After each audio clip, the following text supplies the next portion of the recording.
Ассаламу алейкум, мөхтәрәм милләттәшләр. Сез Татарстан Яңа гасыр каналын карыйсыз. Эфирда татарлар тапшыруы, студияда Илдар Кыямов. Студиябезнең бүгенге мөхтәрәм кунагы Габдулла Тукай премиясенә кандидат, күренекле журналист һәм продюсер Рифат Фәттахов. Рифат Әхмәтуллы Фәттахов 1966 елда Түбән Новгород өлкәсенең Кызыл Октябрь районында Актук авылында туган. Казан дәүләт университетының журналистика факультетын тәмамлый, татар әдәбияты буенча аспирантурада белем ала. Фәлсәфә фәннәре кандидаты.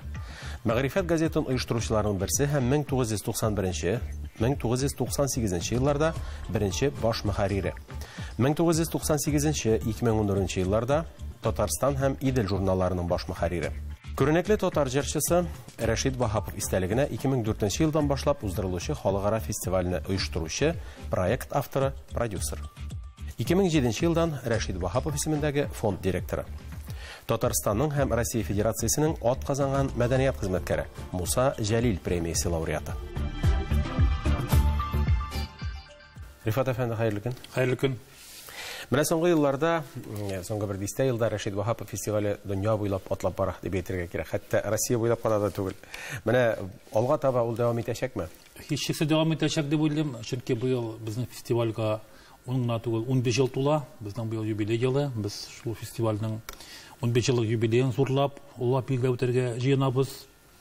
Әйе, менә бу 15 ел эчендә безнең фестиваль Россиянең 49 төбәгендә һәм дөньяның 11 илендә булып чыгарга өлгерде инде. Әле Россиянең төбәкләре күп, дөньяның илләре дә күп. Димәк, әле безнең барасы юлларыбыз шактый. Иншалла шулай була күрсен. Менә сез бит инде Рифат әфәнде яшьләрне тәрбиялисез. Бу Рәшит Вахапов фондында яшьләр белән эшлисез. Хәзерге башкаручыларның иң зур бәласе интеллектуаль культура түбәнлеге дип язгансыз сез бер интервьюда. Менә бу фикер белән мин дә бик килешәм һәм яшьләрне тәрбияләр өчен сез ниләр башкарасыз? Аларга киңәшләр бирәсезме? Педагогларга бер китәсезме менә бу мәсьәләдә? Әйе, менә безнең бит соңгы вакытта татар җыр сәнгате, татар эстрадасы турында бик күп сөйлибез, аларның кимчелекләре турында, репертуар тиешле югары дәрәҗәдә түгел дип, җырның текстына игътибар итмиләр дип, бит гомумән башкару культурасы юк дип. Булар барысы да икенчеләй бит. Беренчеләй җырчының интеллектуаль фикер йөртү дәрәҗәсе.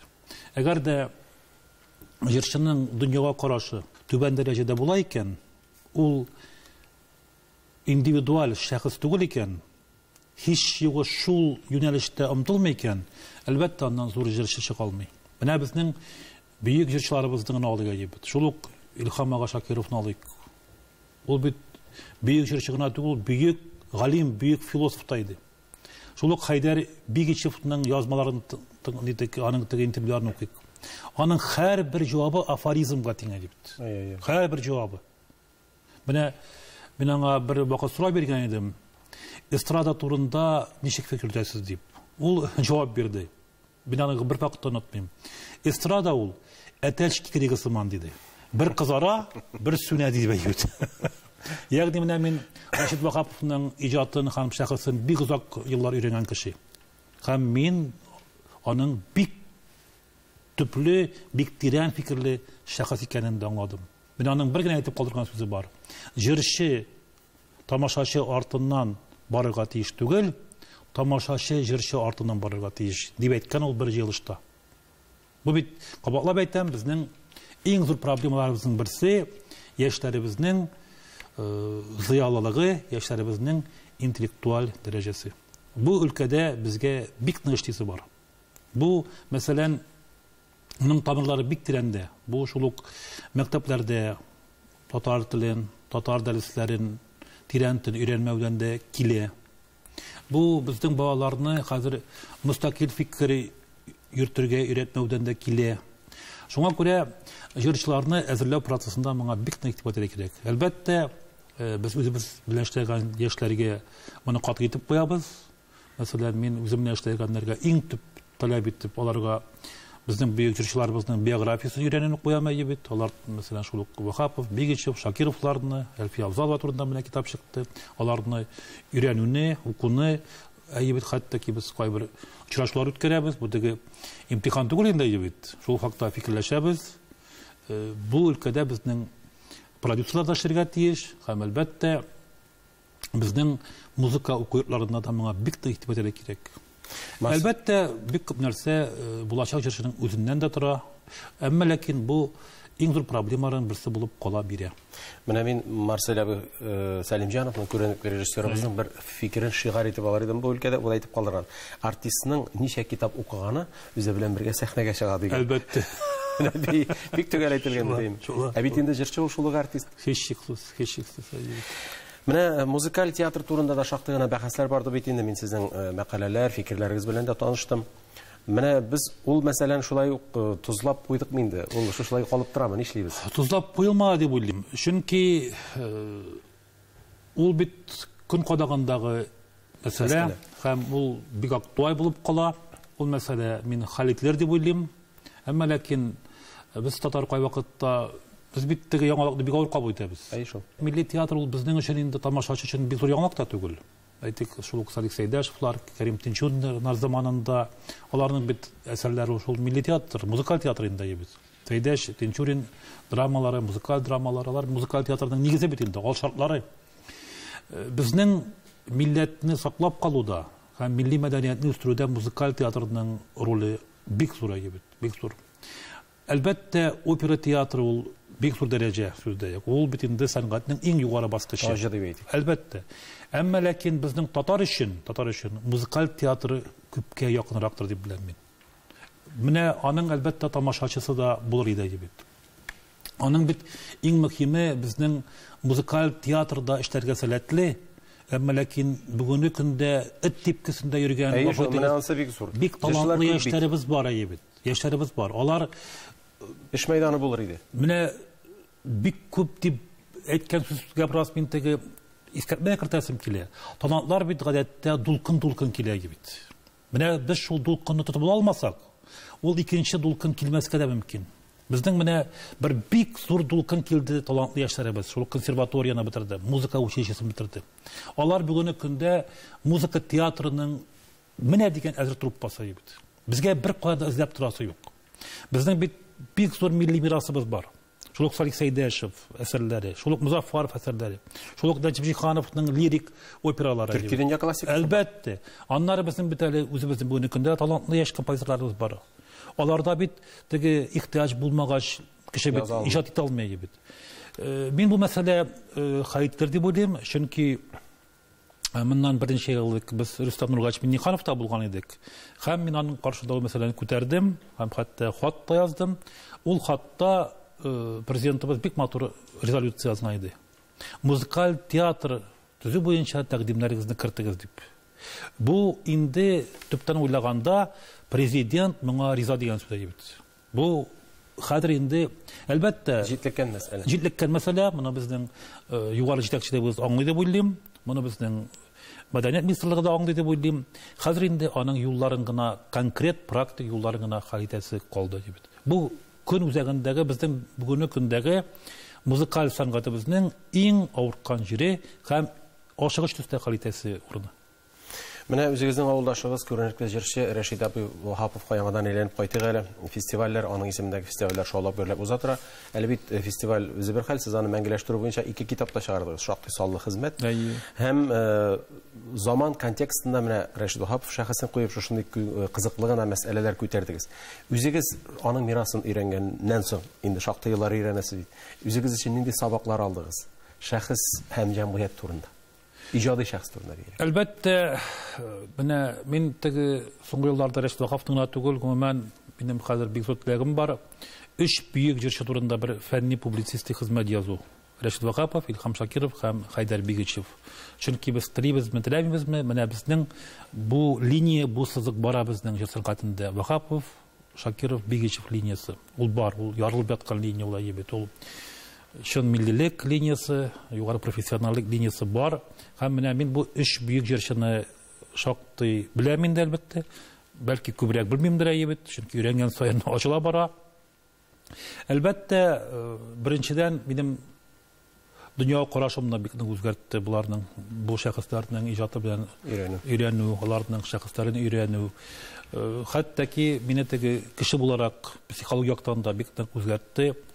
Һәм һичшиксез ул хезмәттә дә, тормышта да бик нык ярдәм итә. Бөекләрнең мирасын белү, ул шул өлкәдә эшләүче генә түгел, гомумән ул бит кешене фәлсәфи яктан үстерә. Менә без бит әйттек интеллектуаль яктан дип, интеллектуаль культура турында сөйләштек. Менә бөекләрне өйрәнү, аларның мирасын өйрәнү, аларның шәхесен өйрәнү, аларның биографиясын өйрәнү, ул сине интеллектуаль яктан үстерә. Менә ни өчен соң без шушындый зур бөек шәхесләребезне саклый белмибез икән? Әллә монда безнең катнашыбыз юкмы? Әлбәттә бар, ничә булмасын. Ул Җәмгыять булгач. Кемнедер җәмгыять булгач, без шул җәмгыятьнең ниләре вәкилләре. Җәмгыять ул әлбәттә монда җиңел бар иде, кемнәр тәнкыйть итү. Менә алар эшләми, булар эшләми дип. Әлбәттә күп нәрсә үзебездән тора. Менә без бит әйтәбез татарлык турында яме. Милләтне саклау турында бит, телебезне саклау турында. Әлбәттә монда бик зур глобаль сәяси проблемалар да бар. Әмма ләкин без үзебез татарлар хәл итә алган, әмма ләкин хәл итмәгән мәсьәләләр дә бик күп. Мәсәлән, шул ук мәктәпләргә балаларыбызны татар мәктәбенә бирүме, рус мәктәбенә бирүме, монда бит беркем дә безнең ата-аналарны тыймый. Әмма ләкин безнең әле күпчелектә киләчәк турында уйланмыйча, бүгенге көн белән генә яшәгән, бүгенге көн таләпләреннән генә чыккан карарлар да кабул ителә. Шул ук мәдәният өлкәсендә дә, мәсәлән, музыкаль театр ачуны безгә бит беркем тыймыйдыр дип уйлыйм. Тыймый. Безгә аны без Мәскәүне хәзер сөйләбез бик еш. Мәсәлән, Мәскәү безгә үзегезнең талантлы яшьләрегезне үстермәгез дигән боерык бирмидер дип уйлыйм мин. Бу бездән тора. Күп нәрсә үзебездән дә тора. Әлбәттә, кабатлап әйтәм, бу зур геосәясәт тә бар монда, әмма ләкин әле без, милләтебез, татар мөхите, татар җәмгыяте эшләп бетермәгән әйберләр дә бик күп. Рифат әфәнде, сезне менә соңгы вакытта продюсер буларак инде без күрергә гадәтләнгән, сез сәхнәдә, концертларда, яшьләр белән. Журналистика дөньясыннан шулай ук аерылдыгызмы инде? Журналистика, мәсәлән, продюсерлык өлкәсенә кирип китүдә миңа журналист булуым бик нык ярдәм итте. Редактор булып, журналист булып, ул теге бик күп мин матбугат чаралары белән, теге масса күләм мәгълүмат чаралары белән таныш булуымнан гына түгел. Әмма ләкин менә продюсерның бит бер эше ул үзеңә кабул итеп алган җырчыны таныту. Ул теге пиар белән дә шөгыльләнә дип әйтик. Пиар белән журналистика арасында әлбәттә зандаж, алар теге бер үгәй бер димәсәк тә, зандаж юнәлешләр алар име. Бу да миңа бик нык ярдәм итте һәм ярдәм итә дә. Әмма ләкин әлбәттә теге журналистикадан китеп булмый торгандыр. Журналистика ул профессиональ ул яшәү бер мәгънәсе Менә шулай әйтмәкче булам. Әлбәттә, мин теге хәзер көн саен көндәлек матбугатта катнашмыйм инде. Әмма ләкин кабатлап әйтәм, бу өлкәдә минем уйлануларым бар. Мәсәлән, мин теге әйттем, Рәшит Вахапов, Илһам Шакиров, Хайдар Бигичев турында бер китап язасым килә. Мин аны күптән уйлап йөридем инде ябит. Менә Илһам абый киткәч, Илһам абый вафат булгач, мин бу теманы тагын да якынрак кабул иттем.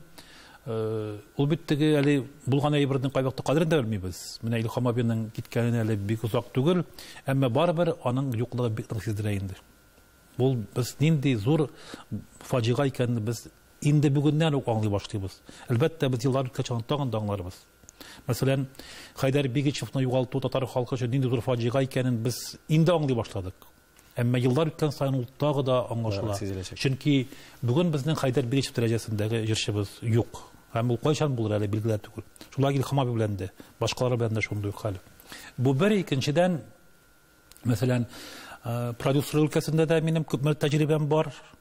Бу безнең өчен бик кызык, татар мөхите өчен шулай ук яңа әйбер, һәм катлаулы, һәм каршылыклы әйбер. Безнең татар җәмәгатьчелеге дә аны бер төрле генә кабул итми. Минем бу юнәлештә кайбер күрсәтүләрем дә бар, уйлануларым да бар. Мин хәзерге көндә шартлы рәвештә татар продюсер язмалары дигән бер фәнни һәм публицистик шулай ук хезмәт өстендә дә эш алып барам.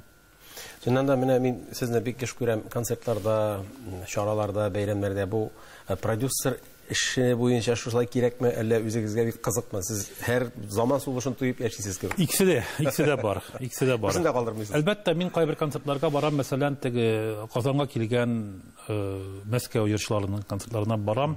Анда мин бәлки бик күңелем тарткан өчен бармыймдыр да бит.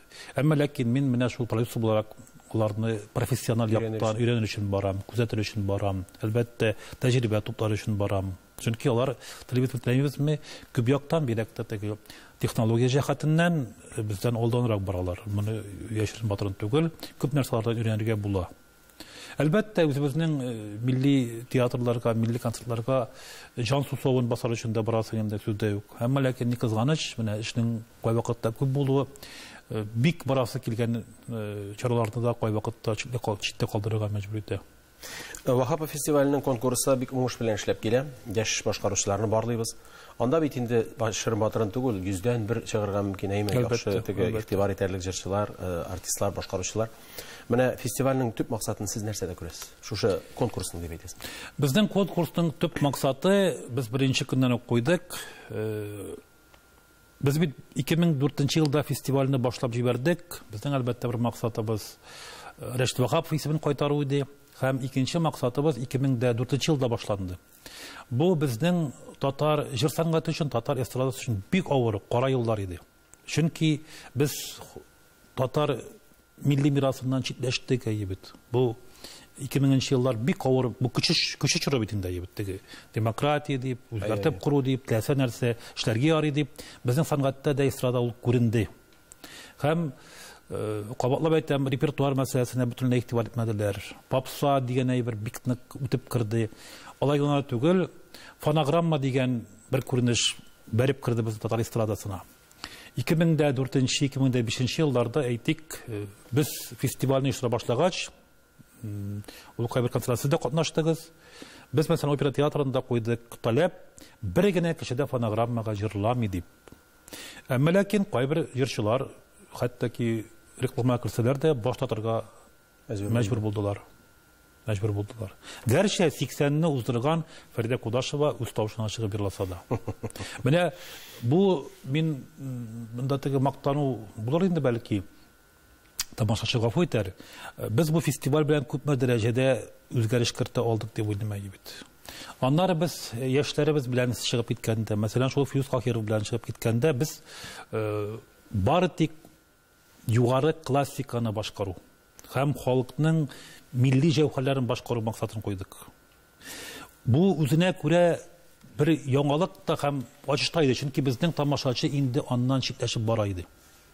Әмма ләкин менә безнең талантлы фестиваль белән, безнең талантлы яшьләребезнең сәнгате ярдәмендә без күрсәтә алдык тамашачыга безнең шундый мирасыбыз бар бит, без аны унутмаска тиеш.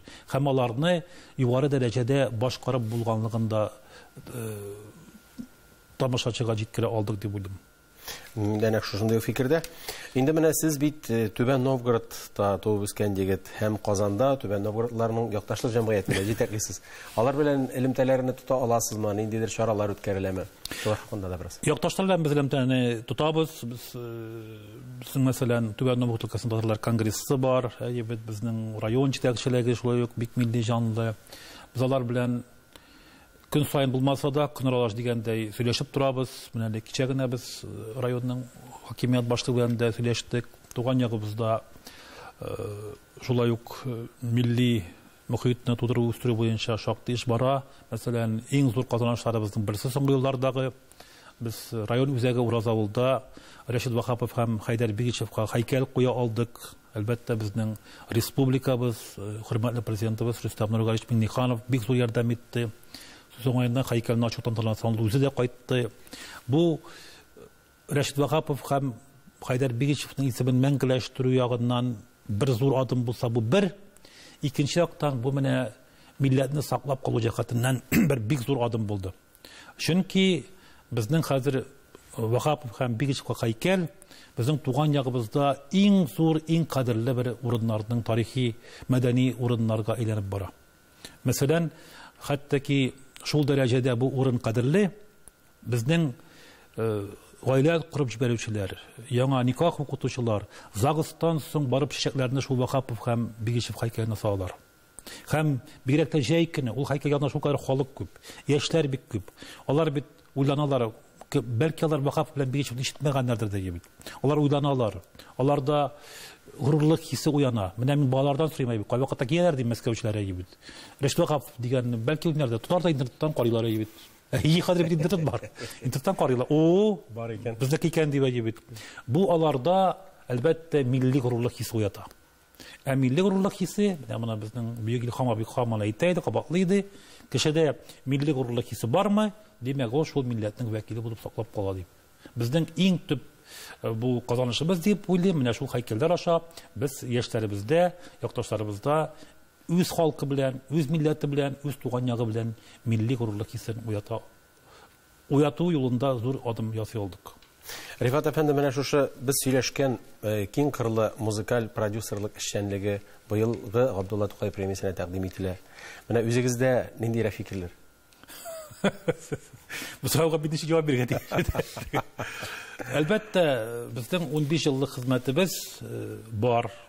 Аны беркем дә инкар итә алмыйдыр дип уйлыйм. Эшләнгән эшләр бар. Һәм без әле киләчәктә дә дәвам итәргә уйлыйбыз. Безнең фестивальгә кызыксыну да бар. Менә әле мин кабатлап әйтәм, менә яңа безнең яшь башкаручылар конкурсы үтте. Безнең елдан ел шул конкурска яшьләр арасында кызыксыну арта бара. Әйтик, bundan 2 еллык 97 гариза булса, 2017дә %22 булса, быел %57 гариза кертте. Ә бит безнең конкурс шын профессионал конкурс. Анда таләпләр бик югары. Әлбәттә. Анда татар классикасын кирәк башкарырга, катлаулы әсәрләре, Җиһанов, Яхин, Музаффаров әсәрләре. Анда безнең халык җырларын кирәк, катлаулы халыкчыларын башкарырга кирәк, Тәфтиләү, Урман, башкаларны кирәк башкарырга ебит. Һәм менә шул %57 кеше, яшь егет кызлар профессиональ сәхнәгә һәм бик таләпчән профессиональ жюри каршына чыгып, без шул әсәрләрне башкарабыз дип әйтә икән. Без киләчәктә үзебезнең иҗатыбызны, үзебезнең хезмәтебезне, шул безнең чын татар җыры белән бәйләргә телибез икән дип әйтә икән. Бу бик зур нәтиҗә ясарга безгә мөмкинлек бирә. Бу димәк безнең Аллага шөкер моң чишмәләребез кипмәгән дигән сүз. Менә без битендә бик борчылабыз. Татар бетә, милләт бетә дип. Менә шул яшьләребез булганда, татар җырын, чын татар моңын символ итеп, маяк итеп алган яшьләребез булганда, безнең милләтебез бетмәячәк Аллага шөкер. Шөкер, менә туып торалар бит әле. Килеп торалар, эшләп торалар. Рәнис Габбазов та менә Иске Кара Урманны җырлап шаккатырды тамашачыларыбызны. Менә татар продюсерлык сәнгате мәктәбе әле яралгы хәлендә генәдер бәлки. Аның перспективаларын ничек күз алдына китерәсез? Әлбәттә, бик кызык сорау һәм минем өчен бик кадерле сорау. Дөрес әйтәсез, безнең кабатлап әйтәм, татар яңалыкны бик авыр кабул итә. Татар безнең милли менталитетыбыз шуның белән бәйле. Ул әле бик шикләнеп карый, теге әйтәр бит, татар тотып карамыйча шанмый диләр. Әмма ләкин аның киләчәге бар. Мәсәлән, безнең бит теге философия законнарын, үсеш үзгәреш законнарын беркем дә юкка чыгарган юк. Аларны беркем дә кабул итмичә булдыра алмый. Безнең яшәешебез шул диалектика законнары буенча бара. Мәсәлән, моннан бер 10 еллап элегрәк тә без шул эшне башлаганда, безнең татар мөхитендә продюсер сүзе сүгенү сүзенә тиң иде бит. Аны мыскыл итеп карыйлар иде. Сүгенү мыскыл итеп карыйлар. Аны бүгенге көндә дә спонсор дип кабул итәләр. Әлбәттә, аны аңламыйлар. Хәтта безнең мәдәният министрлыгы дәрәҗәсендә дә без продюсер дигән сүзне кабул итә алмыйлар иде бит. Ә менә күптән түгел. Мин кулыма шундый бер документ килеп керде. Безнең бит Татарстанда музыкаль сәнгатьне үстерү концепциясе әзерләнә. Аның проекты бар. Һәм шул проектта язган иң төп максатларның берсе музыкаль продюсерлык системасын үстерү диелгән. Ягъни безнең инде дәүләти дәрәҗәдә бу проблеманың кирәклеген аңлау һәм кабул итү бар. Әлбәттә, продюсерлык системасы хәзерге продюсерлар кирәк түгел дигән сүзләрне мин сирәгрәк ишетә башлыйм дип. Гәрчә дөрес әйтәсез, бездә продюсерның кем икәнен аңламыйлар, аның теге спонсор дип, иганәче дип, баябзый дип кабул итәләр бит. Ансы икенче мәсьәлә. Әмма ләкин инде мәсәлән безнең шул ук җырчыларыбыз, шул ук музыкаль җәмәгатьчелек, мәдәни җәмәгатьчелек моны аңлый башлады дип уйлыйм. Шуңа күрә мин аның киләчәге бар дип уйлыйм, чөнки бу заман таләбе, без моннан бердә читтә кала алмыйбыз. Телибезме, теләмибезме, иртәме, соңмы, без барыбер татар җыр сәнгатен, татар эстрадасын продюсерлык системасы белән бик тыгыз бәйләп алырга тиеш дип әйтмим, мәҗбүр булачакбыз. Рифат әфәнде, менә тапшыруны төгәлләгәндә шуны гына өстәп әйтим, Мәгърифәт газетасында эшләгән вакытта ук инде сезнең продюсер икәнлегегезне тоемлыйдык, чөнки Мәгърифәт газетасын үстерер өчен газета кирәк иде, кәгазь апа дип бер әйбер, шунда концертлар оештырып, шулай башланган вакыйга бит инде. Инде менә аннан соң шактый гына саваплы күп игелекле эшләр эшләдегез. Чыннан да мин сезнең җиңүегезне телим. Исән-амин булыгыз. Премия алганнан да рәхәтен күреп, милләткә хезмәт итәгез. Рәхмәт, бик зур рәхмәт. Игътибар өчен сезгә рәхмәт. Хөрмәтле тамашачылар, студиябездә кунакта Габдулла Тукай премиясенә быелгы кандидатларның берсе, күренекле журналист һәм продюсер Рифат Фаттахов булды. Аның белән саубуллашабыз, тапшыруыбыз тәмам. Бергә булыйк, бердәм булыйк.